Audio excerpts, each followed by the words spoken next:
Tout de suite, Robert Chapat sur la route de Milan-San Remo. Pédale sur la route de San Remo à 18 km de l'arrivée, c'est celui d'un Breton, Marc Gomez, représentant d'une équipe française et qui crée la grande surprise de ce Milan-San Remo, échappé dès le départ, donné ce matin à 9h20 à 263 concurrents.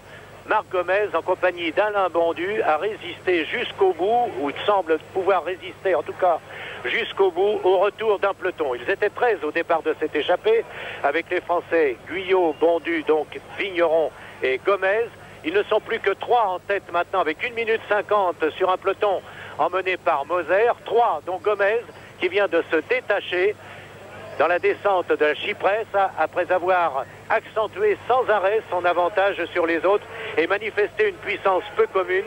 Bref, une révélation dont on peut dire qu'elle est sensationnelle. Marc Gomez vient de se débarrasser dans la descente de Bortolotto, un ancien vainqueur du Tour d'Italie et qui, la trentaine passée, toujours l'un des meilleurs grimpeurs de son pays. Et Alain Bondu, le champion de poursuite, un peu à l'ouvrage à partir du 250e kilomètre, mais qui avait réussi à prendre des relais. Non pas aussi facile que ceux de Marc Gomez, que l'on voit se retourner et qui commet là d'ailleurs une petite erreur. Il lui reste une quinzaine de kilomètres à couvrir. Bortolotto et Bondu peuvent revenir sur lui, qu'importe. Marc Gomez, qui vient de passer professionnel après une très brillante carrière chez les amateurs, remportant entre autres le ruban granitier breton, à 28 ans, est un homme très complet, rouleur, sprinter, grimpeur. Il vient de le prouver sur la Cipressa, au moment d'ailleurs où Alain Bondu, un autre Français, le rejoint. Je vous avoue que lorsque l'on avait appris le forfait de Bernard Hinault sur ce 73e Milan-San Remo, on escomptait guère voir briller les Français de cette façon. Et pourtant, 4 dans l'échappée, une échappée qui a compté plus de 10 minutes d'avance en haut du Turquino sur un peloton emmené par Moser, alors que quittait un autre peloton réduit, lui, à un retard de 12 minutes 30, le grand favori, Saroni, en compagnie de Peccia, Battaglin, Baron Kelly et Turao l'Allemand. 4 des grands favoris allemands, italiens disparaissaient sur cette montée du Turquino. Turao aussi. Alors Moser s'est courageusement lancé à la poursuite des 3 de tête et il compte maintenant 1 minute 50 secondes de retard. Mais il faudrait vraiment un retour étonnant de Francesco Moser pour qu'il puisse, à l'occasion de la dernière escalade, celle du Poggio, renverser complètement la situation. D'autant que l'on voit maintenant Bondu et Gomez, je le répète, 2 Français en tête. Il n'est pas question de faire du cocorico, mais c'est tellement surprenant que, pour tout vous dire, on n'en revient pas ici sur la Via Roma, au-dessus de laquelle les nuages commencent à s'amonceler. Il a fait très froid sur la montée du Turquino, après un temps un peu douteux du côté de Milan. Tout l'arrière-pays, aussi bien du côté de la Riviera que sur la Côte d'Azur, de l'autre côté de Nice, n'est pas épargné par le mauvais temps. Et seules pour l'instant, les routes même du littoral sont épargnées par la pluie. Bortolotto semble avoir disparu dans la descente alors qu'il avait fait une bonne impression jusqu'ici. Est-il là perdu dans les motos, ce petit bonhomme avec un maillot jaune, si vous l'apercevez? Lancé donc à la poursuite des 2 Français qui comptent 1 minute 50 sur un quatuor emmené par Moser. Toujours ces beaux relais de Marc Gomez, très souple, comme s'il avait été formé à l'école de la piste. Et il est curieux de constater d'ailleurs que Bondu, lui, pur pistard, vrai pistard, en tout cas grand champion de demain, tout comme Marc Gomez, semble plus puissant, moins souple que n'apparaît Gomez. Alain Bondu, Gomez donc, en tête à moins de 15 km de l'arrivée maintenant, avant la dernière difficulté qu'ils vont affronter en tournant sur la droite au-dessus de la Riviera, le Poggio di San Remo, dont le sommet est fixé à 5 km 300 de l'arrivée. Et toujours ces cerfs, ces fleuristes. La route du bord de mer, que connaissent bien tous ceux qui passent par là en vacances, et qu'on fréquentait victorieusement avant Gomez et Bondu, 8 Français. Il est bon de rappeler en ce cas l'histoire de Milan-San Remo, puisque 8 Français ont remporté cette épreuve contre 39 Italiens et 33 Belges. Petit Breton, Christophe, Garrigou, Pélissier, Bobet, Privat, Poulidor et Groussard. Ce sont peut-être des noms qui vous disent quelque chose. La dernière victoire française remontant à 1963. C'était alors un autre Breton, Joseph Groussard, qui l'avait emporté d'un petit pneu ici devant nous sur l'Allemand Volschol. Alain Bondu qui a produit de très gros efforts, non seulement pour se maintenir sur l'ascension, Dellecaz un Italien était demeuré le dernier en leur compagnie et creusait des écarts devant, creusait des trous. Un peu maladroit dans ce genre d'exercice, tombait toujours dans le piège, ce qui lui a imposé des efforts inutiles. Il semble bien retapé maintenant et prend les relais d'une même longueur, d'une même puissance que Marc Gomez. Une explication entre deux Français sur la Via Roma, je crois que ça serait la sensation, et les Italiens eux-mêmes n'en reviendraient pas, qui faisait de Saronni très fort en ce moment, le plus rapide de tous au sprint, le favori, l'unique favori de ce Milan-San Remo. Personne ne tenait compte même au départ ce matin du Château des Sforza, de John Kelly, brillant vainqueur de Paris-Nice, ou de Roger de Vlaminck, déjà 3 fois gagnant ici, et même de Francesco Moser.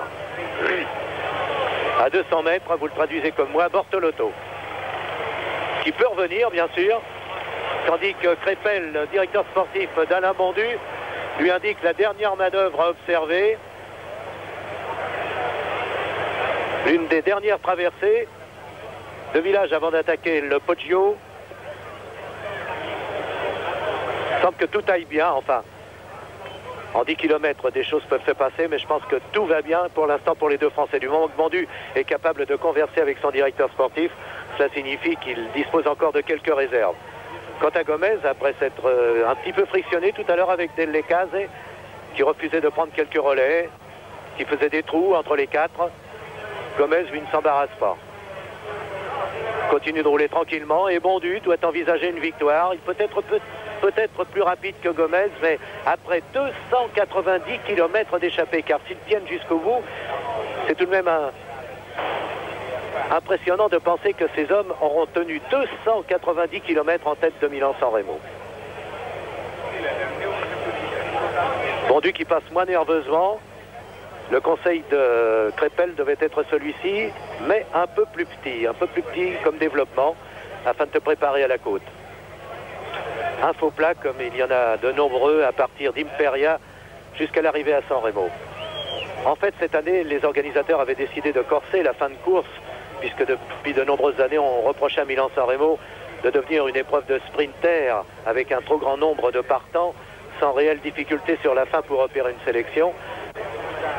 D'avoir inscrit sur le parcours la montée de Cipressa n'aura pas changé grand-chose, sinon provoqué un retour un peu plus rapide de ceux qui avaient laissé se développer cette échappée dès que le grand groupe avait quitté Milan.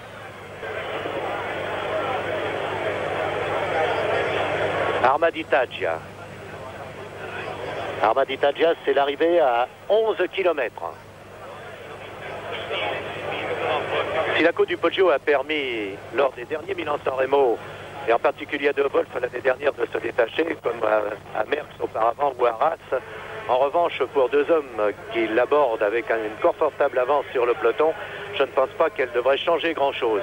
Reste à savoir lequel est le plus frais des deux, d'abord sur l'ascension et en cas d'arrivée au sprint. Car il est évident qu'après une aussi longue échappée, un sprinter, fut-il le plus rapide, et ce serait le cas de Saronni, peut être très éprouvé par ses efforts et de lors ne plus disposer du tout de sa pointe de vitesse.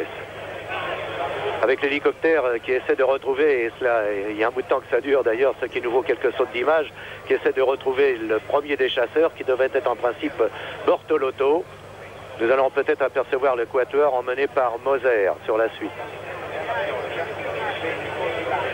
De bord de mer, on est sorti du tunnel.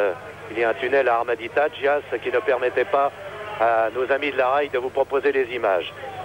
Le léger faux plat avant le Poggio, et qui doit faire drôlement mal aux jambes en ce moment.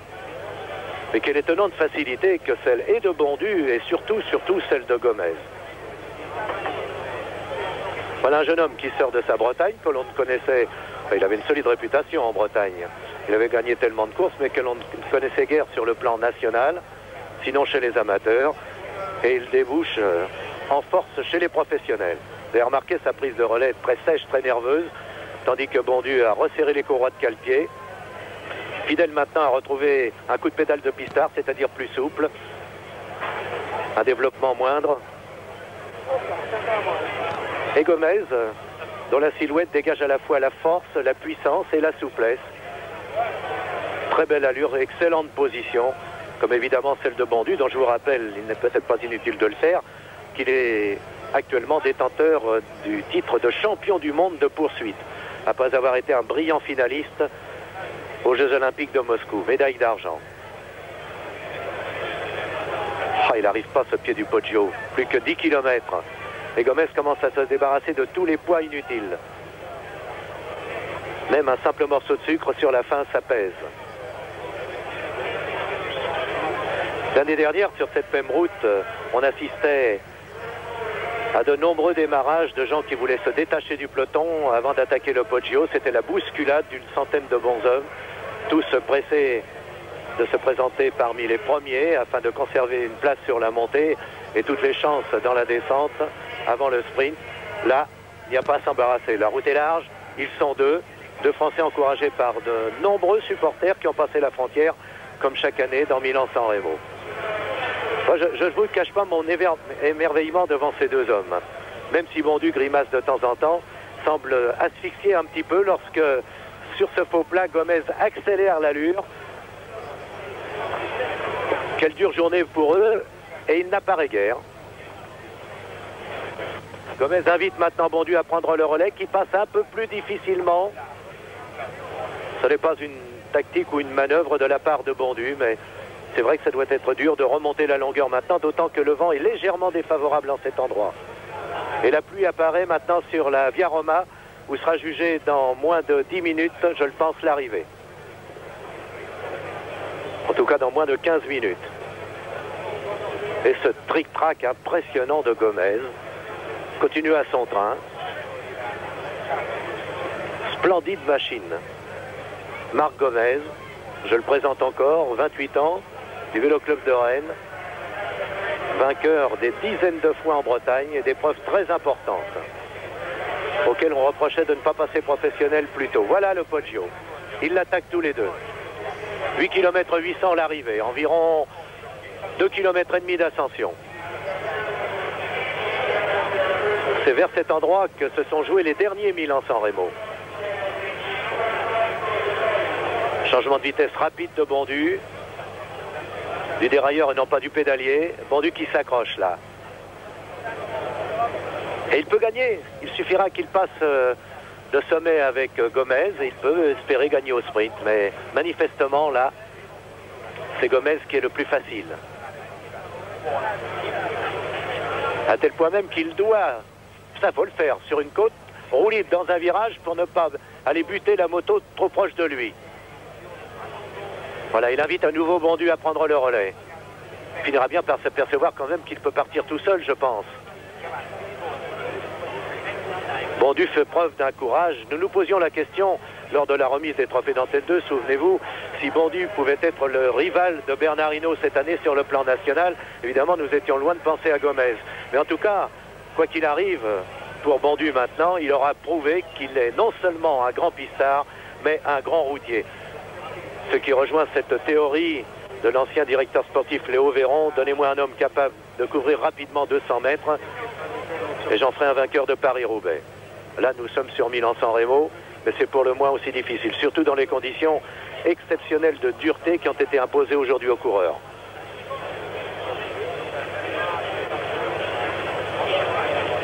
Ou il est vraiment très sûr de lui, Gomez, ou alors il roule uniquement pour prendre une bonne place à l'arrivée à San Remo. Au pire, maintenant, il risquerait la 6e parce que le peloton est assez loin. Les derniers écarts qu'on nous a donnés tout à l'heure, c'était 1 minute 50 avec le quatuor de Gomez, un cyclotouriste qui va essayer de fréquenter des gens dans le métier d'être coureur. Il n'aura pas eu l'occasion de le faire longtemps. Ah, un léger passage à vide pour Gomez maintenant. Si Bondu était capable d'en profiter, il l'aurait fait. Le long relais de Gomez, en tout cas, a permis à Bondu de récupérer quelque peu, mais l'allure se ralentit.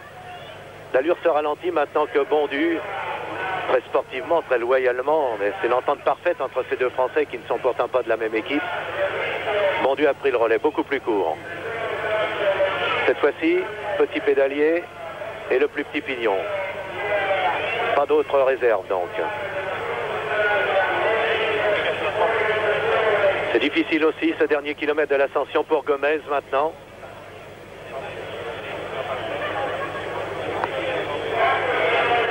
coureur à lunettes qui aurait pu être très gêné par la pluie. Et je souhaite en tout cas qu'il ne pleuve pas sur cette descente du Poggio, toujours très dangereuse. Mais pour le moment, la route est tout juste mouillée. Elle n'est pas encore trop glissante. Il va falloir quand même être prudent dans la descente que l'on va amorcer après ce dernier virage. Voilà, donc 2 Français en tête de Milan-San Remo avec environ 1 minute 30 secondes d'avance sur 4 hommes dont Moser. Il faudrait vraiment qu'ils connaissent une malchance incroyable pour être rejoints. Ça ne vous semble pas évident ici, mais nous sommes déjà sur la descente. Parce que le vent est très défavorable. Pas sur la partie descendante, disons, parce que c'est le plus plat juste après le côte. On reprend le virage là. Et Gomez s'en va ou pas? Ah, Bondu s'accroche parce que c'est la victoire qui est au bout pour lui. Deuxième, ce serait déjà formidable, mais une victoire dans Milan-San Remo pour un champion du monde de poursuite professionnelle, je pense que le cas est rarissime. En tout cas pour un homme qui n'en est qu'à sa 2e saison, lui aussi, chez les professionnels. À croire que le cyclisme français, derrière Bernard Hinault, se porte beaucoup mieux qu'on ne le craignait.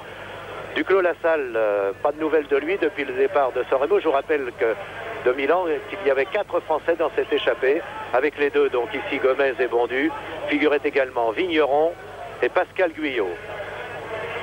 Voilà Bondu qui revient au coude à coude maintenant pour ne plus se laisser impressionner par Gomez. Ah, c'est le vent qui devient difficile pour eux.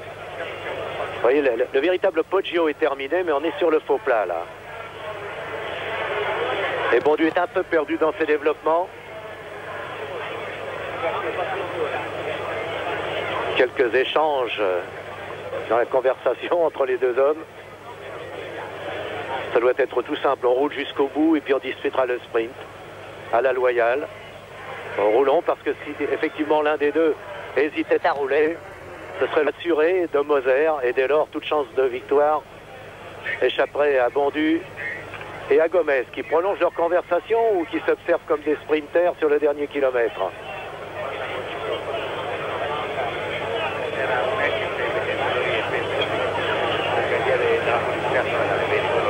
Il y a quelques heures qu'ils ont eu justement l'occasion de parler entre eux. C'est un Milan-San Remo qui sera encore couvert à une allure rapide, très rapide, malgré le vent. On ne battra pas le record, je ne pense pas, mais en tout cas, le plus mauvais horaire, c'était l'arrivée dans 10 minutes maintenant. Le meilleur horaire, je veux dire, et voici Bortolotto. Toujours en 3e position, donc Moser n'apparaît pas. C'est gagné pour les 2 Français. Surprise. 18 ou 19 ans d'échec ici pour les Français à la Via Roma.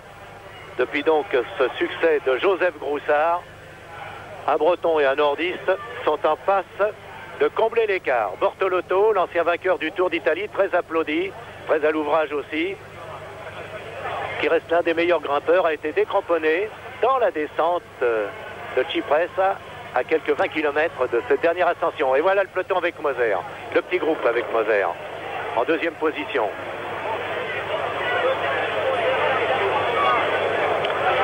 Il y allait à Contini, et le 30, vous l'avez déjà reconnu, c'est le Suédois Prim. 2 hommes de la Bianchi, avec Moser, qui est capable, lui, au prix d'une descente fantastique, car c'est un descendeur unique, sans doute le meilleur, réduire encore l'écart, ça peut être très juste sur la ligne d'arrivée pour Bondu et Gomez, qui accusent le coup maintenant, il faut être honnête. Dalla Case, c'était le 4e de ce groupe, avec Bortolotto, Gomez et Bondu. Ah, les relais de Bondu sont moins incisifs maintenant, plus perte de temps tous les 2. Et le vent est tellement dur que je me demande s'ils vont s'apercevoir que ça descend. Et c'est ce qui sera sans doute le plus difficile pour eux à négocier, c'est cette lutte contre le vent.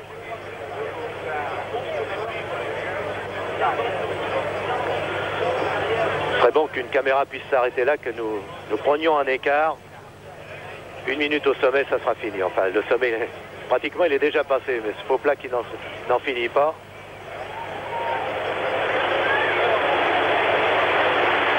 l'hélicoptère de la rail juste au-dessus de nous, donc nous indique que... Ah, le Bondu qui tombe. Voilà ces virages dangereux, je vous en parlais, il repart. Gomez, oh là là là là, il a failli tout perdre là, Bondu. Ah, la route est devenue très glissante. Chute de Bondu de quelques secondes perdues parce que Gomez, dans cette histoire aussi, a été ralenti. En tout cas, très adroitement, il a évité. Attention encore là. Oh, Moser trouve là une chance unique sur la fin. Lui prend tellement de risques.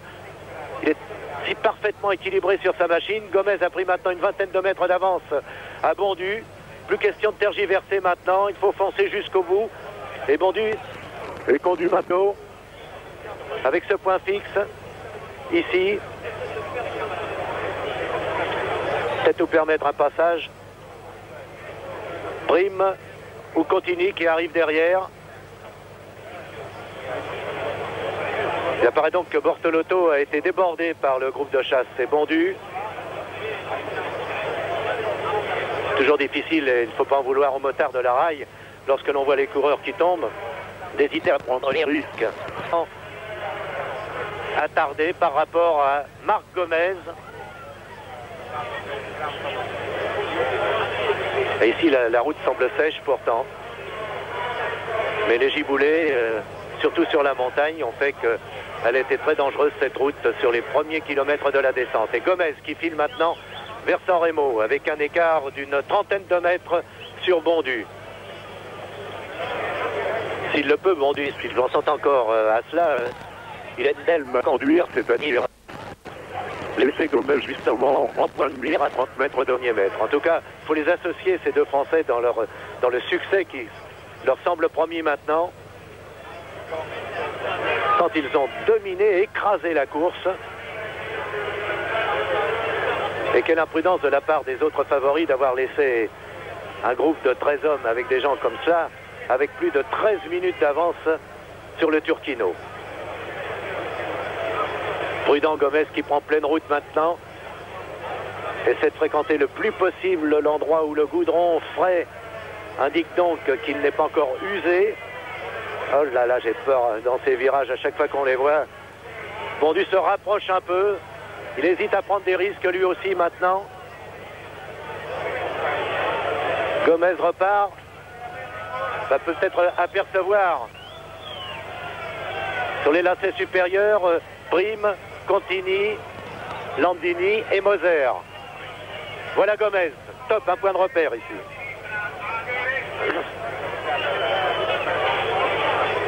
Si la caméra reste fixe sur le plan qu'elle nous a offert tout à l'heure de Gomez dans le virage, bon, entre Gomez et Bondu, l'écart se réduit.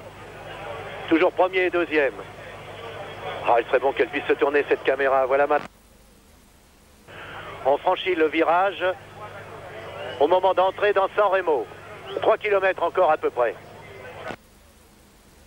Qui perturbe la bonne retransmission de ce Milan-San Remo, le 73e, marqué par la domination de deux Français, Marc Gomez et Alain Bondu, deux jeunes Français, enfin jeunes en ce qui concerne Gomez, 28 ans, c'est déjà un âge presque professionnel. À tout hasard, rappelons que Raymond Poulidor commençait sa carrière seulement vers les 25 ans chez les professionnels. Les caméras fixes dans San Remo. C'est presque un bon signe pour Gomez et Bondu. À quelques 500 mètres de la fontaine qui annonce l'entrée sur la Via Roma. La pluie, mais je ne pense pas que les deux hommes de tête risquent grand-chose sur ces 2 derniers kilomètres ou ces 1500 derniers mètres. D'autant qu'ils auraient le droit à terminer très épuisés. Voilà Moser. Bertolotto a été rejoint avec Prime, Contini. Bertolotto, je vous l'ai dit, donc rejoint pour la 3e place. Moser est peut-être bien parti pour la 3e place, mais il n'essuiera pas le cuisant échec ressenti par les Italiens en cette circonstance. Saroni, Baronchelli, Battaglin qui disparaissent avant même que la course ne commence vraiment, plus Becchia. Ne restait alors que Moser pour s'en sortir. Il l'a fait, mais un peu trop tardivement.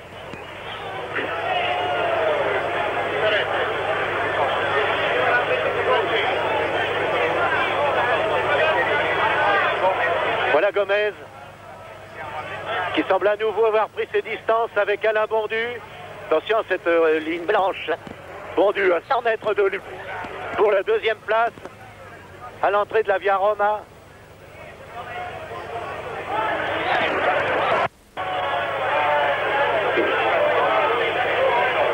Ah, il est prudent, mais il nous fait peur quand même. L'un des derniers virages des plaques blanches qui sont tellement glissantes. Et vous voyez comme la route est humide maintenant. Bondu à 50 mètres, à quelques secondes de lui. Ça restera incertain jusqu'au bout, compte tenu des risques que doivent prendre les coureurs. Et Bondu semble un peu plus prudent. Ou en tout cas, semble se refuser à prendre des risques. Attention, ce sont des coureurs qui ont abandonné le groupe de chasse de Moser. Eh bien, je dois vous dire que pour une surprise, c'est une surprise. Marc Gomez qui va gagner Milan-San Remo. Voilà, La Fontaine. Et Alain Bondu, deuxième. Premier et deuxième, donc deux Français. Ça fait quelques années que nous n'avions assisté à pareille fête ici, au bout de la Via Roma.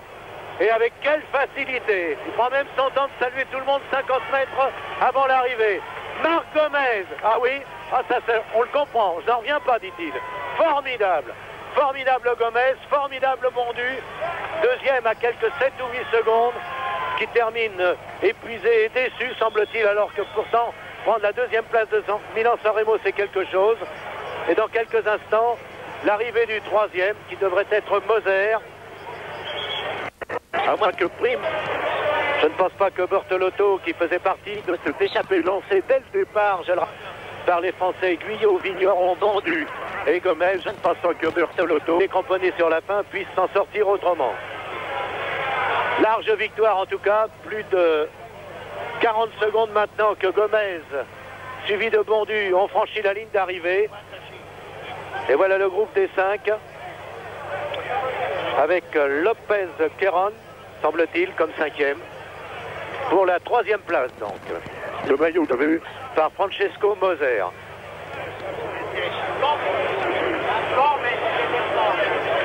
Gomez, Bondu. Eh bien, ça valait une cote au départ.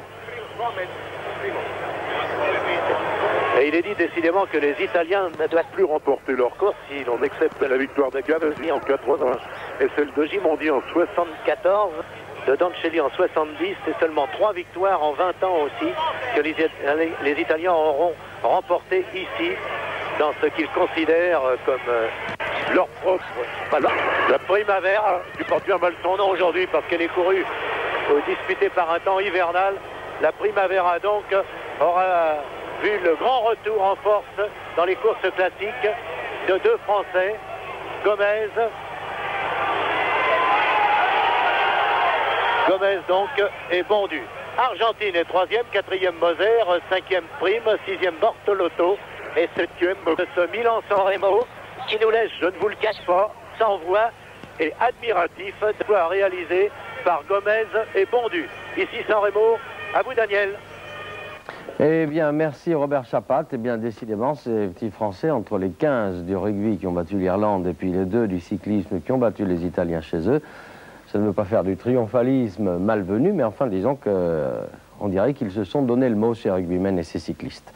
Alors, je vous rappelle donc, Marc Gomez et Alain Bondu, c'est le premier doublé français depuis 22 ans, puisqu'en 1960,